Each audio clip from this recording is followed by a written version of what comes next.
Governor Pineda, Vice Governor Pineda, Congressman Gonzales, kasama ko. We came together, Chairman Andrea Domingo ng PAGCOR, Mr. Noel Manangkil of the Clark Development Corporation, the officials and employees of the Clark Development Corporation and Clark International Airport, mga nanay na nagmalasakit sa anak nila. Makasama ko sa gobyerno, mga kapatid ko. Noong panahon pa ni Presidente Arroyo, ako po'y napasali sa activity ng national government. I was taken in by her, parang consultant, advisor, but that's a cabinet post. Hindi ako pwede maghawak ng dalawang pwesto, kaya consultant lang ako. She wanted me to join government at that time, but I consistently refused. Since Ramos, DILG, puro DILG yan. Hanggang sabi ko, ma'am, get me just as a advisor sa public order and security. So I used to go Malacanang even at night just to talk to the president. And meetings. So alam ko ang sitwasyon ng bayan, more or less because I was there. When I was governor, I knew that we had a mayor rather. When I was a mayor of Davao City, I knew that we had a very, very serious problem. Drugs. Alam ko. Pero hindi ko alam kung gaano kalalim ang tama ng bayan. But in my city, it was to me a very serious problem. And I said that if I do not do anything, this city will never develop or improve.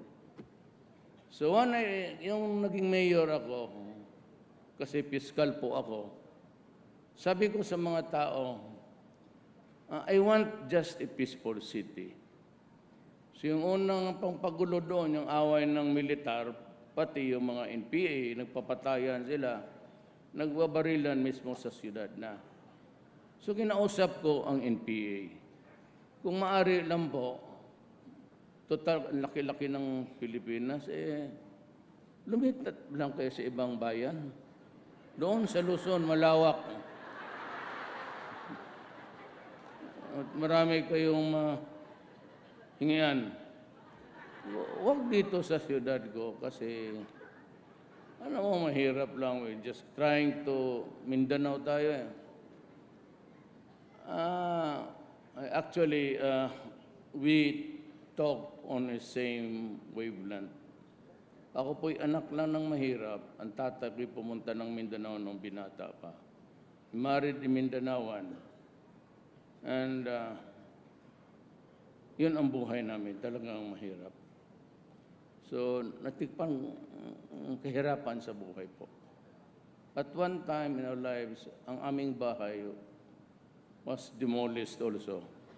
Because my father thought, being a lawyer at that, na akala niya yung wetland, pagkatpatan sa Bisaya yan, wetland. Akala niya bakante, yung pala may-ari na. Actually, yung sloganeering na go to Mindanao because it is the land of promise by the Americans was an American invention because they wanted people to work for them. Mindanao was a typhoon-free island.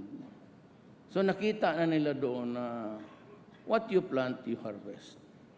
Visayas and Luzon, what you plant, well, you just have to keep on praying to God that no big typhoons will visit you to wipe out your crops. So gusto nila ng mga tao, wala silang makuha because the Moro would never really work for them. So yung go to Mindanao, at marami hong nahila doon. Pati maraming mga, there's a big community of Pampanggenyo doon. Ang pinakamalapit ko po, yung mga kababata ko, mga leasing brothers, anak ni Doktor, they were the ones, so sila Timbol, those were the guys na who made their millions also, nagnegosyo doon. Yung may mga pera, yung mga trabahante, wala. So there are Visayans who made it big, but till today, there are also some Visayans hindi tayo naabot ang swerte nila sa buhay. And they have remained poor. And so what I wanted was a city that was developed. Sinabi ko sa mga NPA, Adre, pareho man tayo ng balahibo, tumabi muna kayo dito. Nagkakaintindihan kami kasi lingwahe ng mahirap. At hindi naman ako but I was really all the time talking to them. And my mother. Noong panahon na, even when I was a fiscal, I was handling karapatan. Yung karapatan ngayon, Justice Alliance for Justice, Freedom, and Democracy. Well, I was handling it in the name of justice. Yung justisya lang naman na tama. Neither did I favor anybody na yung mga komunista. It was just to say that every time I had a fair shake in life. Kung na-mayor na ako, iba ang istorya. Because I had a 3-year limit. Yan, masama yung baltas na yan. Dapat palitan talaga yan. Baski sinong gobernador o mayor na tanungin mo, isang magbayad ng utang, tapos to get in the project, the money. That was an almost a reckless reaction to doon sa kay Marcos noong panahon na siya na president. Ano lang tayo sa galit na natin. Because that constitution was not a product of Marcos. He never took part in it. It was already 1935 Constitution. Sila Claro Recto yun. Sila Quinten Paredes. Walang kasalanan itong sumunod. But because nangyari sa atin, yun, ang lahat ng ginawa ni Marcos, although it was not Marcos' Constitution, sinira. Pati ang martial law powers ng Presidente. The martial law powers is subject to review by the Supreme Court and by Congress. Kung mag-declare ako ng martial law at may invasion ngayon o gera, I cannot proceed on and on. Lalo na kung may gulo, pupunta pa ako sa Congress, pupunta pa ako doon sa Supreme Court.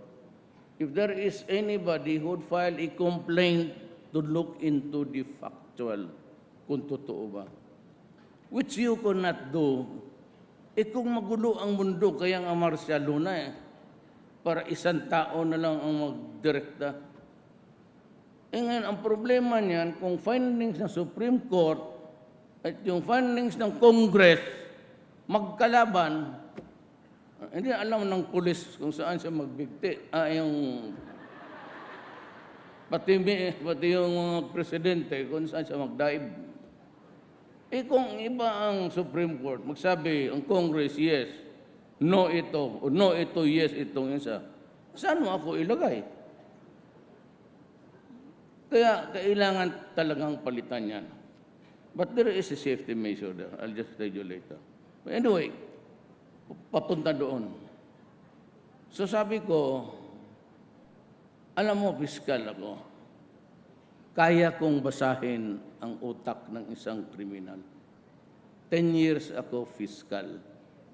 I could read your mind if it's a criminal mind. So, when I became mayor, diretso na ako. Umalis kayo sa Davao. Huwag ninyong sirain ang mga anak namin. Because if you deprive us of the youth for the next generation, I will kill you. Do not destroy my city. Because if there are no jobs, no businesses, ang private sector lang naman makabigay niyan. We are not an employing agency. Hindi namin kaya bigyan trabaho natin. Administrador lang kami. Hindi kami yung may negosyo na SM o Higokongwi o Maipal na we get employed. We just collect taxes to run government. That's about it. Ang gastusin namin, yung buwis na nakukolekta namin, which is really a very minimal amount compared. Yung mga mulina nila dyan na may mga negosyo sila, itong Clark Development yan. Diyan, ang taxes dyan, kukunin natin. Pero yung mga kita ng milyon-milyon, hindi atin yan. So that is really what happened. So sabi ko, umalis kayo pag hindi magpapatayan talaga ito dito. Pero yung droga, stricto talaga ako. Ay, hindi ko nasabihin sa inyo kung gaano ka stricto. But sinabi ko talaga, wag na wag. Wagwagin kita. Totoo lang. So,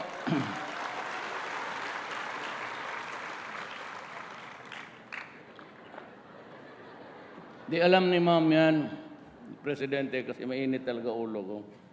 Even we were talking, yung kami lang sa gabi, pag nagagalit ako, nagmumura ako, siya nga magsabi, Rudy, relax ka lang. Ganun talaga ugali ko. Walang hiya ba? Hindi naman kasi alam namin sa Mindanao kung ano yung hiya. Anyway, nung na-presidente ako, kung hindi ako naging presidente, sorry kayong lahat. Remember that I fired.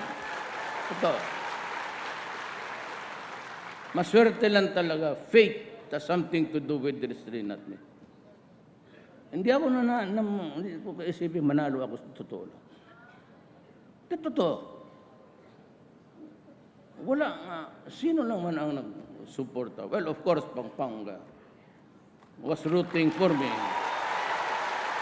Baski sa mga survey, because kaalyado ako na presidente. Alam ko, kaya wala ako masyadong. And si Governor Pineda assured me, sabi niya, tutulungan kita, hindi ko lang masabi kung lalamang ka dito o hindi. Pero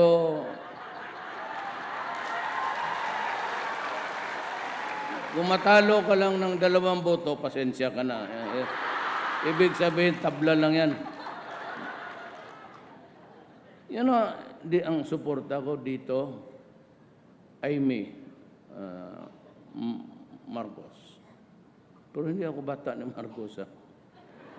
Ang tatay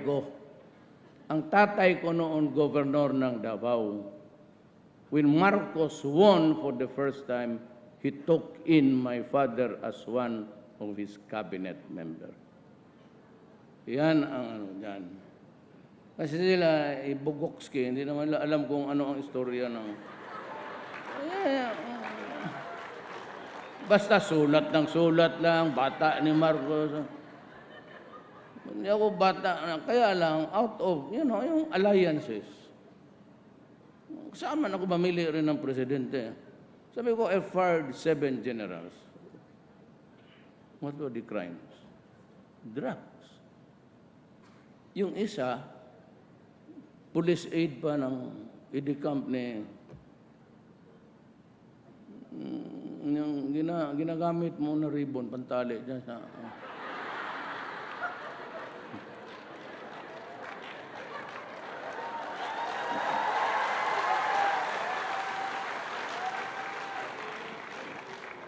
Wala na.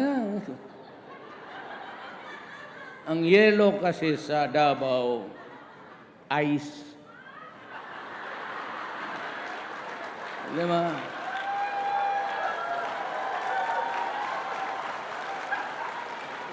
Ganun ba rin ang tawag dito sa yellow? I think somewhere in Pampanga, yellow ang tawag nila ng ice. Huwag na yan. Natunaw na yan. Huwag mo nang pakialaman yan.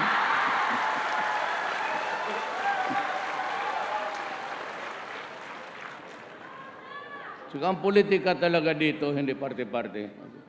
But I never really expected. Ako, si Aimee, si Abet, ng Bataan, Marindoque, si Lord. Pero talo ako doon. Tapos, even in the home province of my father, wala akong leader na isa. Even in the hometown, Danao City, ang mga kalaban ko doon, mga Durano. They were porpo. Sa Mindanao, wala akong isang congressman, wala akong isang gobernador. And yet, I won. Nung nanalo ako this is connected with my story about drugs. Nung nanalo ako ng 6 million plus over the next guy, pumasok ako sa kwarto. Kakamatay lang na ng mga 2 years before. Sabi ko, yapong tao ng cemetery, doon ako nag-iyak. Ang doon naman sa yung pagod ko, yung lahat na pagod, sama ng loob. Doon ko na binuho sa iyak ko. At sabi ko na, ano kayang ibig sabihin nito? Anong utos ng, this has to be destiny. Walang iba, destiny talaga. Ibig sabihin, utos ng Diyos. Sabi ko, may talagang pinapagawa ang Diyos sa iyo. So when I became president, yun lumabas. By the hundreds of thousands. Sa aking bilang ngayon, we are hitting 900,000 plus. Before the year ends, it will be, I am sure, hit the million mark. Now, yun yung akin. Itabi ko muna yung akin. During the time of General Santiago, si Piaz Yampedia, sabi niya, there are already 3 million drug addicts in this country. I was appalled nung nakita ko araw-araw nagsasurrender sa mga barangay hall, sa police. Mga bago to. Yung iba nagsabi na dati na sila, but minus those who admitted that they were already former addicts. Umabot na lang. So ito na lang, sabihin ko so. Minsan, pag-away ako ng mga Amerikano. Kasi ito ngang patayan, sabi nila Duterte maghinto ka. Gano'n na style. But ito kasing, I don't know about, but tayo mga Orientals, Asians, huwag mong ilagay ang gano'n na salita. Yung parang patay gutom. Yung pagsabi, you do this, stop that, or you will not get the aid or assistance from us. Parang ganun ang salita. Hindi mo lang pagkagsabi, can we talk with you? At parang they reprimand me in public. Ang una, yung pang mga opisyal na walang ranggo, pataas na may ranggo, pati si Obama. Alam mo, pagka ganun, sabi nila pabalik-balik, wala tayong ibang, why does Duterte keep on making tirades against the Americans? Because we are talking about drugs. Ang sabi ko sa kanila, huwag kang magsalita ng ganun na parang patay gutom kami dito sa Pilipinas kung hindi ka magbigay ng aid. Do not do that every time you reprimand me in public, which is really the worst. Yun nung mayor ako na binibira ko itong mga drug addicts. iniimbestiga na ako ng rapporteur. Tingnan mo yung kanya. I was already investigated by the rapporteur of the UN. Then si Dilima, yung asawa ni Samson,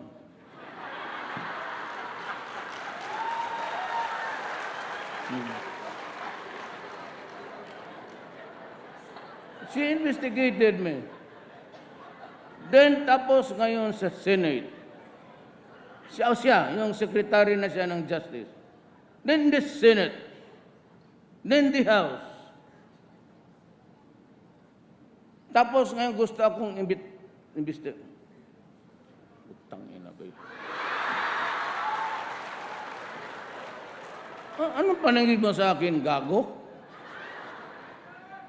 Kaya sabi ko, may isa pa itong may bago.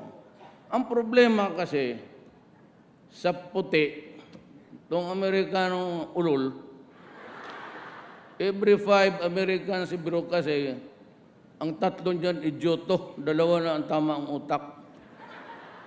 Bakit mo ako imbestigahin? For saying, when I was the president, stop drugs. Because if you are destroying my country, I will kill you. And if you deprive us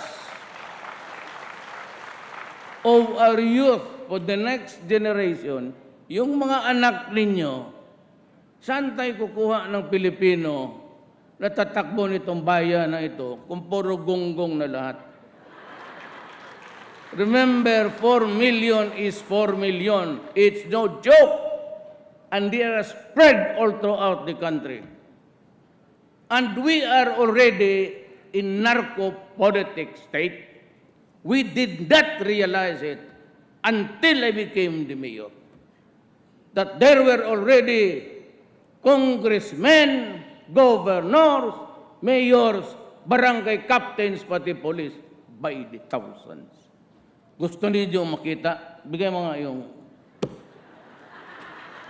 I'll give you a visual para mapicture ninyo kung ano tayo kahirap. At itong mga tumahimik, yung mga Amerikano. Ito ang drug industry natin.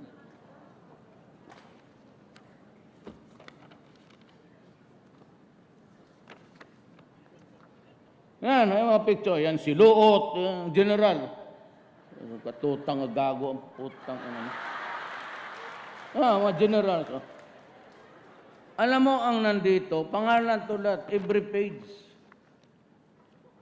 Every page yan. Puro pangalan yan. Ang karamihan, municipal mayors, pati barangay captains. So we are in narco-politic state. Ito ang industry. Nandyan yung mga pangalan.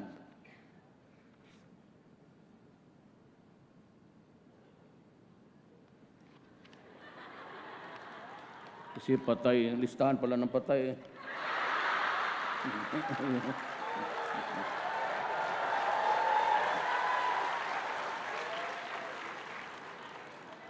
Hindi ba na ako ang civil register? Kaya sabi ko, ito matindi ito. Narco-politics na tayo. Kung sunod eleksyon ganon, manalo sila. Kaya sabi ko sa mga congressman, huwag kayong magpatawag ng eleksyon. Ngayon, mananalo lahat yan. May pera eh. Kita ng rami noon. Maski na yung Congress, bigyan nila akong authority, patayin ko, maubusan ako ng bala pati panahon. Kaya yan ang problema natin ngayon. So that the people would know. Because if we sink to the dogs, alam na ninyo kung paano. It's not easy to be patayan nila, patayan. We cannot build a nation over the bones of our countrymen. But somebody somehow must solve that problem. Kaya yung kopya din ang binigay ko kay Speaker Alvarez, pati kay Senate President, Coco Pimentel. Sinabi ko sa kanila, hindi ko kaya. Pirmahan kami doon kanina ng budget natin, 3.7 trillion. Sabi na, Mayor, nandyan na yung budget mo. Sabi, hindi ko kaya, Adre. I mean, dadating ang panahon ng sikmura mo, hindi mo naman sikmura, magsige ka ng patay niya. Pero yun, lumalaban yun. Ang nakakapagtaka ganito, mga human rights, bago ako naging presidente, tignan ninyo yung statistic. Grabe na ang patayan noon. Bumalik kayo 2 steps backward. Nandiyan pa yung mga newspaper, buhay pa.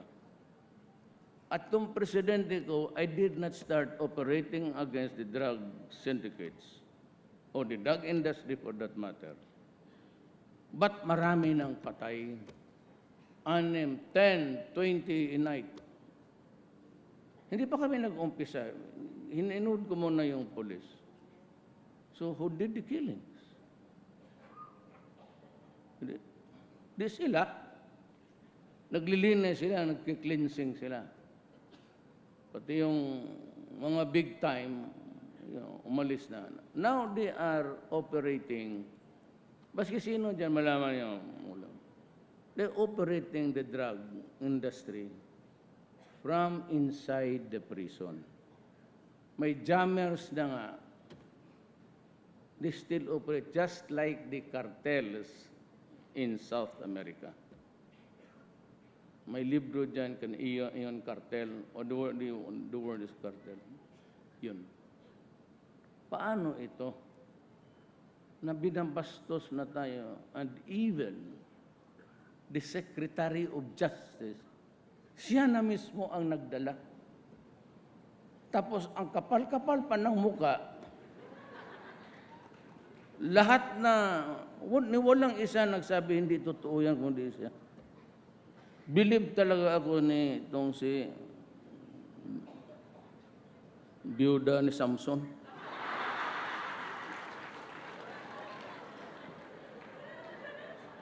Hindi, nakakita man ako ng sugapa na babae sa buhay ko. Pardon this slur. That's not intended for everybody. I am zeroing on a specific. Believe ako. Believe ako sa ang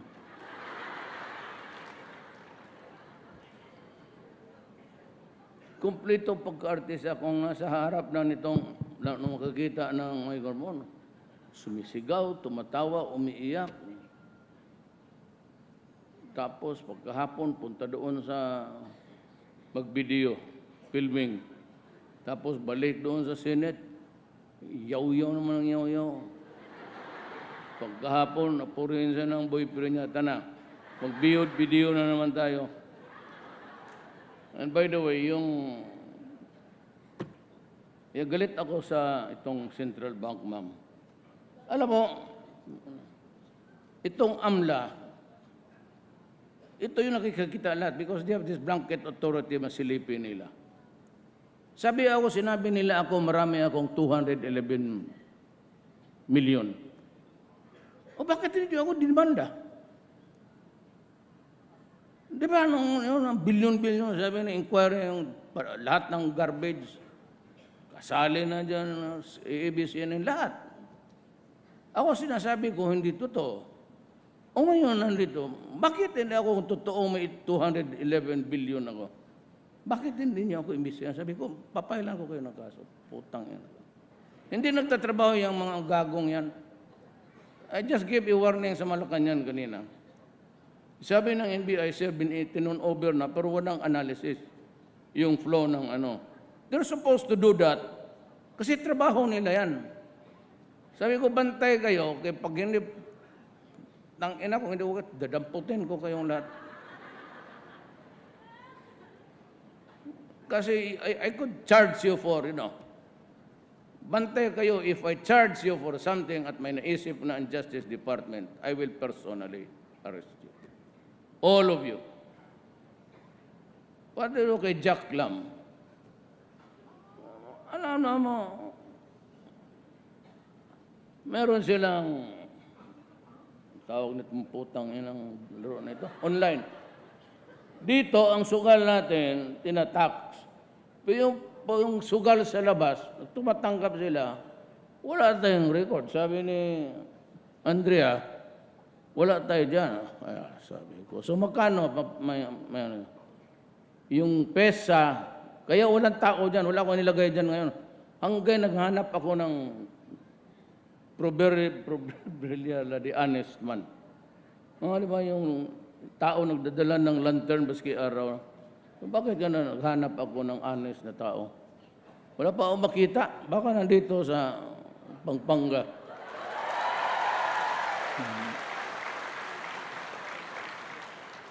Ang estimated 300 billion.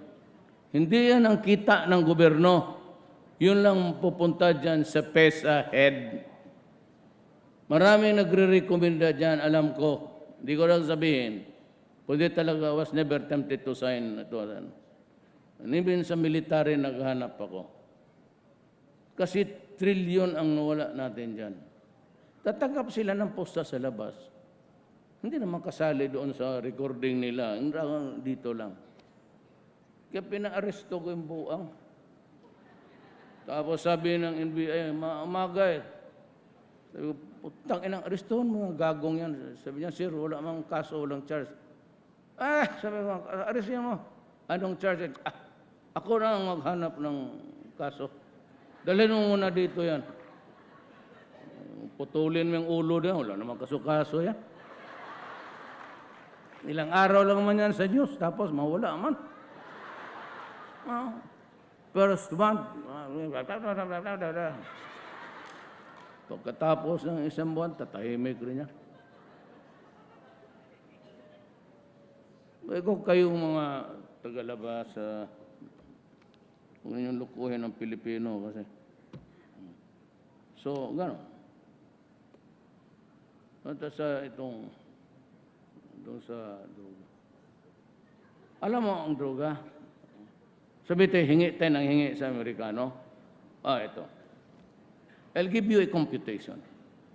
Drugs, 200 yan dito, di ba? Nagtatrabaho yan, may sweldo ng 12, yung iba 8. Per hit is 200,000. Kung trabahante yan, estudyante, whatever, ang isang hit is 200 times 6, that's 6,000 times 12, that is 18 billion a month. At times 6 rather, times 30, times 12, from 18 billion, that is 216,000 billion ang nawawala. Saan ang punta? Naliligo ng pera. Corrupt lahat kasi binibigyan. So sa ibang lugar, talagang gumagana. Puro bigay dito, bigay. Easily, they corrupted the entire Philippines. Kaya lahat ang mga mayors, pati lahat ng mga itong mga big time, naging milyonaryo. So yung iba, patay na, si Odicta, si Albuera. Ngayon, I'd like to mention, I think there is one United Nation official, human rights. Sabi niya, si Duterte daw, is a murderer and I should be charged for murder. Dapat daw akong kasuhan dito sa to. Sabi ko, this guy is either a joker or medyo sira ang ulo.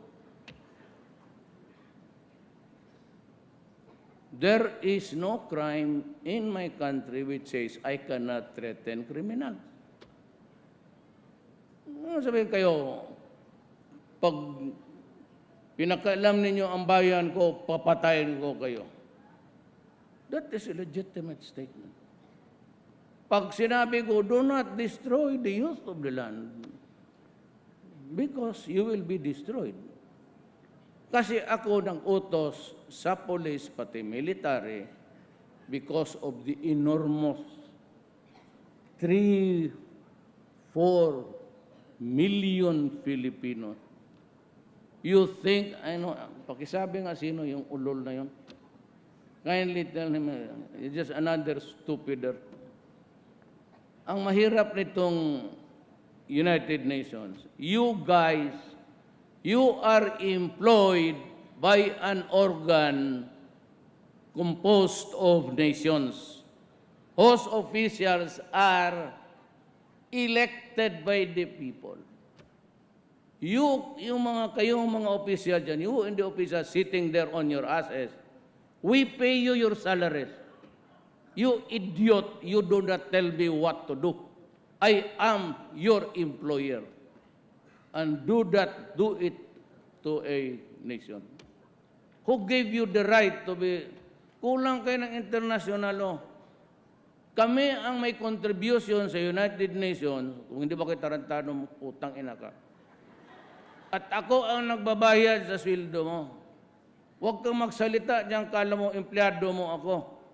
I am a member state, a sovereign state. Please shut up. Kasi yung utak ninyo diyan kulang. Do not do that. You're just an employer. Appointment kayo. Got it? You are just employees of an office there whose subsidy comes from the pocket of the member states. And you do not have that authority to be, you strut around as if you're also a sovereign idiot. Sabi ko sa inyo, bugo kayo, go back to school. You have not learned. You are there, United Nations. You do not know diplomacy. You do not know how to behave to be an employee of the United Nations. You do not talk to me like that, you son of a bitch.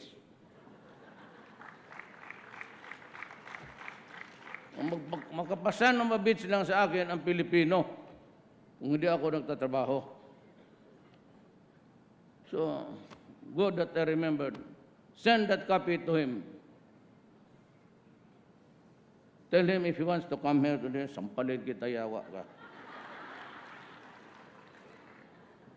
So, yan ang gastos natin. 236,000 a month. That's 18 billion. Times 12 million. Ngayon, 14, idagdag ko mo niya. And the reason why I am mad is, sabihin nila, may namatay dito. Sabi ko nga, hindi kami nag-operate until after 2 months, marami nang patay. So who did the killing? And they are attributing those killings to us. Na parang Duterte or violation of human rights. Who said so? First, 3,000. Tanungin kita, who was my 50th victim? Sige daw. Kuha ko ang patay. Sige. Sino yung pinaka 150th victim ko? Tell me the name, sex, residence, anong trabaho niya? It's just easy to convict a person in criminal proceedings. Subukan mo, paupuin kita dyan sa witness stand. Paikutin kita isang araw. Ang akin dito, mahal ko ang bayan ko. Kaya ako tumakbo. And please do not. During the debates, we were asked, ikaw ba'y papayag ililibing si Marcos ang libingan ng mga bayani? Ang tatlo said no. Ako at si Biday naging yes kami. Ang akin wala doon yan sila except that Dalawa lang kasi sa batas eh. Sundalo, presidente. Period. Walang sinabi, hindi siya maglibing, kung mga kasalanan siya, nagmarsyalo, maraming naman. Yung sentimento, except if the sentiments is strong, that would amount to, wala. Sinabi lang, sundalo o presidente. Period. Yan ang explanation. I complied on my promise. There will be no corruption. I will assure you, there will be no corruption. Yung pera ninyo dadating talaga sa inyo. Every cabinet meeting, nagwa-warning talaga ako. Kasi pag hindi, yung dalawang immigration commissioner, nung nasabit dito, I fired them. Do you know who are they? My fraternity brothers. Pinalis ko.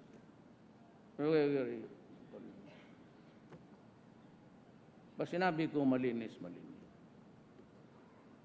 Tapos sabi ko, droga. That is a sacred covenant.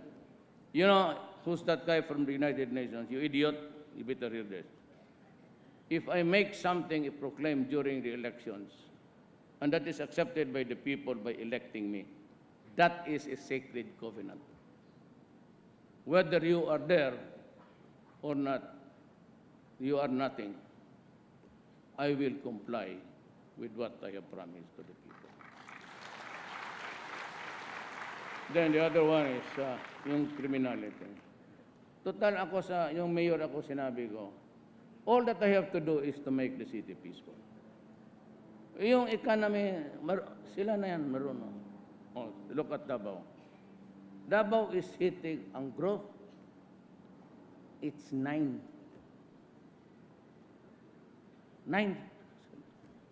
Ayaw ko lang magsungo. Ang sumunod, 7.6. Napunta kayong Davao. Tingnan ninyo ang Davao. Malinis. Pwede ka magpasyal, baski saan gabi. Kaya lang, pagkalaon na, tapos ng inuman, at sa Davao, hindi ka makasigarilyo, baski nagalakad nga. Lalo na ito, par. Halos mabuang ang tao doon if you need effects. You know, nicotine is an addictive chemical. Kaya hinahanap-hanap ng tao, hindi mawala-wala. Until even at the cause of cancer, okay lang, basta.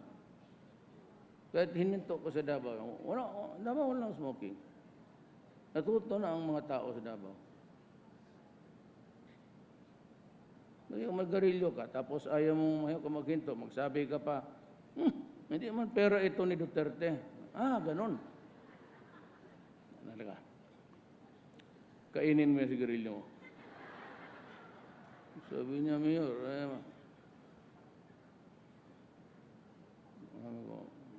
may baril ako dito, papiliin kita. Pasabugin ko yung bayag mo. O maghinto. Kainin mo. After that incident, wala na. Ang tao kasi hindi mo madala kasi na, Adre, pwede bang hintuin natin ito? Kakaya naman kay Hindi mo madala ng gano'n. Pero bigyan mo isang example. Bakit sa Davao wala masyadong meron? Alam mo, may kwento ako sa iyo. Pero yun yung kwento. Ito yung hinahabol ni Dilima. Isang araw, sabi kasi, what will you do if there is a drug laboratory in Davao? They will not go out of the city alive. That was a hypothetical question. 9,004 yun, ma'am. May naglaboratory nga, anak. Despite or in spite na ako yung mayor, nagsasabi na. Madalang sabi, nilusog ng mga polis, lumaban, patay. Sa galit ko, nilinya kong lahat ng patay. Diyan sa highway. Siguro marami na nagreklamo kasi ang traffic, kasi pag daan ng sakyan, manunood pa kung sino yung mga muka. ang traffic, may tumawag kay ma'am. Sabi niya, oh Rudy, bakit naman ganun karaming patay dyan? Bakit mo inaano dyan sa highway, pagka-traffic? Kasi wala man makapagsabi sa akin. I think it was Doresa who pinait niya ako. Tinawagan ako ni Prenda. Talagang dinisplay ko.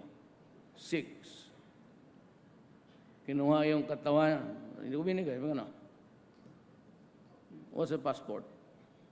What's a identity nito? Ang yawa na to. Binigay ko sa, yung katawan. Kaya yung mga bata, magpapatulong sa akin, magbili na, alam mo ang Pilipino, mas pinakamahirap na sa lahat ng mahirap. Hindi talaga ipagbili yung patay. May tinawag ang Medical Foundation School para sa mga doktor. O ito, bigyan ko kayo. Ang ganda makatawan ito, isa lang buta sa ulo. Huwag mo na pakialaman yung utak, ito na lang ibang, sige, praktisan. Yan 5, ay 6. Yan, praktisan ng mga bata. Maligaya kayo. Sobra-sobra yung, dilawa lang hiningi nila. Binigyan ko sila ng 6.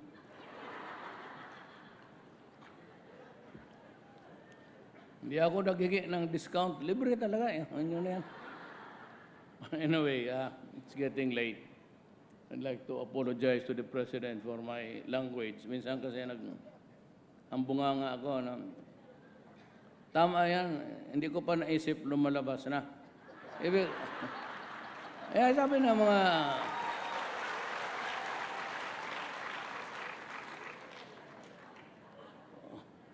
Okay lang yan kung sa otak lang sa bunganga. Pero yung hindi mo pa nakita na isip, lumabas na. Problema yan. Yan ang putang na. Yan, ayaw ko na sakit. Premature. Premature baby. Maraming salamat po.